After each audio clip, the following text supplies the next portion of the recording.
Fani, setelah kalian kemarin udah berjumpa sama kita di episode 1 ya Fani ya. Betul banget nih. Nah sekarang aku mau masuk ke segmen Magivers Talk Show.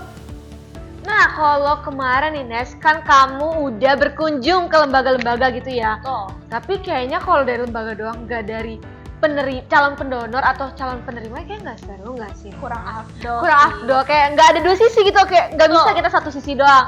Nah makanya kali ini kita masih ngebahas tentang donor kornea mata itu dari sisi dari penerima dan pendonor. Sama kan kalau mereka kan kayak apa itu donor kornea mata dan lain-lainnya. Jadi kalau kalian kepo, misalnya kalian nonton episode 1 ya Nes. Iya dong harus. Jadi kalian kalau misalkan belum nonton, balik dulu, nonton dulu.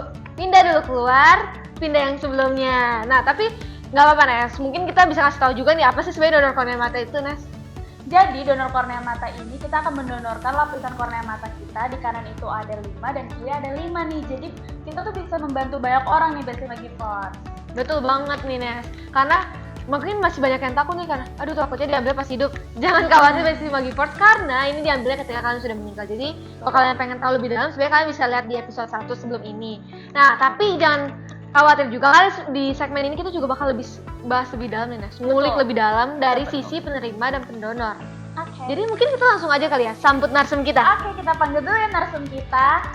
Nah, ada pepatah nih Van, tak kenal maka tak sayang. Jadi kita harus kenalan dulu, iya sayang. Betul banget nih Nes, mungkin kita langsung aja kali ya ke Baca Profil. Nah, di narasumber pertama kita ini ada Kak Michelle Francisca nih Van. Dia itu seorang mahasiswi di Universitas Multimedia Nusantara dan sekarang dia udah semester 4 nih. Jurusannya Strategic Communication. wah sama kayak kita ya mahasiswa nih Nes. Kalau tadi pertama narsum kita mahasiswa ya, yang kedua ini ada Ibu Vina Hevarina yang merupakan seorang ibu rumah tangga nih Nes. Mungkin kita langsung udah mulai kepo-kepo, jadi langsung aja kali ke pertanyaan pertama kali ya. Oke, kita langsung aja ke pertanyaan pertama. Untuk pertanyaan pertama, untuk Ibu Vina dulu kali ya yang menjawab ya. Jadi, Ibu ini tahu info soal donor kornea mata ini dari mana sih? Kalau info donor mata ini kan kebetulan anak saya juga membutuhkan donor mata. Terus jadi karena saya ngalamin sendiri gimana rasanya susah mencari donor mata untuk anak, makanya saya sama suami juga ya udahlah ya kita yuk bantu orang-orang yang membutuhkan kornea mata gitu. Oke, kalau dari Michelle sendiri gimana? Kalau aku sendiri sih awalnya tuh karena setiap aku di lampu merah itu tuh dulu di SMA aku tuh suka ada orang yang suka ada di lampu merah terus yang kayak dia buta tapi dia main suling. Nah itu tuh biasanya kayak kita yang lewat tuh suka ngasih dia uang, sedikit uang gitu. Nah aku tuh kayak merasa tersentuh gitu saat melihat orang yang buta pun masih bisa bekerja. Jadi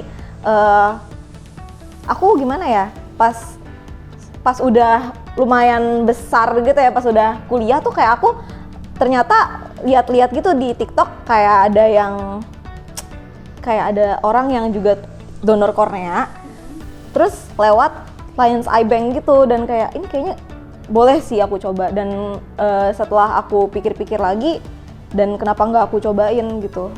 Oke, kalau menurut survei si Michelle ini mendonorkan kornea matanya di umur 18 tahun. Dia sudah mendaftarkan dirinya nih Van. Masih muda ya, sedangkan Iya. kalau mau daftar aja minimal 17 tahun, berarti baru 1 tahun setelah diperbolehkan dia langsung daftar. Bener banget. Nah, boleh diceritain nggak sih alasan kamu mau mendonorkan kornea mata tuh apa? Kalau aku tuh ya yang tadi aku bilang sih lebih ke merasa tersentuh saat melihat orang-orang yang membutuhkan gitu loh. Kayak yang dia susah banget melihat dimana kita orang-orang pada umumnya kita bisa beraktivitas dengan normal aja gitu. Tapi mereka yang nggak memiliki kornea yang sempurna seperti kita tuh kayak sulit untuk bekerja gitu. Kayak aku merasa tersentuh di situ sih. Oke, kalau misalkan dari kamu sendiri ada hambatan nggak sih? Kayak misalkan orang tua nggak ngebolehin atau ada diskriminasi dari orang-orang sekitar? Awalnya iya sih, awalnya kayak papaku kayak melarang gitu karena kan pas itu juga aku masih belum ada KTP kan, masih anak SMA gitu. Terus kata papa, jangan dulu deh, dipikir-pikir dulu aja buat apa memangnya gitu kan. Terus pas udah aku pikirin matang-matang, aku cari alasannya gitu-gitu. Akhirnya papa juga menerima pendapat aku untuk ya udahlah keputusan kamu juga dalam hidup kamu, ya udah kata papa mama juga udah setuju gitu. Itu aja sih hambatannya. Oke, kalau misalkan dari Ibu Vina nih, Ibu Vina kan udah menjadi orang tua nih. Ada hambatan dari orang sekitar nggak nih, Bu? Enggak sih, kebetulan ya. Alhamdulillahnya karena sekeliling udah tahu dengan kondisi anak saya juga, sekeliling juga udah tahu gimana perjuangan saya sama suami untuk nyari nyari kornea, udah gitu. Jadi ya kayaknya sih nggak ada hambatan ya, mungkin mereka malah mendukung ya kayak begitu. Jadi ya alhamdulillahnya kita mana-mana aja sih untuk mencoba mendaftarkan untuk menjadi donor gitu, jadi pendonor. Oke, kalau Ibu daftarnya di lembaga apa nih, Bu? Aku daftarnya di LEBJ, di Lions Eye Bank Jakarta.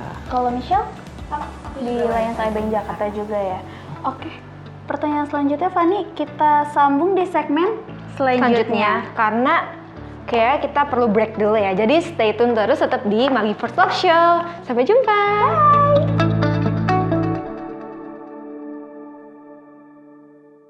Untuk Michelle dulu kali ya, boleh nih. Kamu waktu daftar gimana sih prosesnya, boleh ceritain ke kita? Terus mungkin ada nggak sih kesulitannya? Atau mungkin kamu daftarnya lewat online atau offline nih? Pastinya ada sih.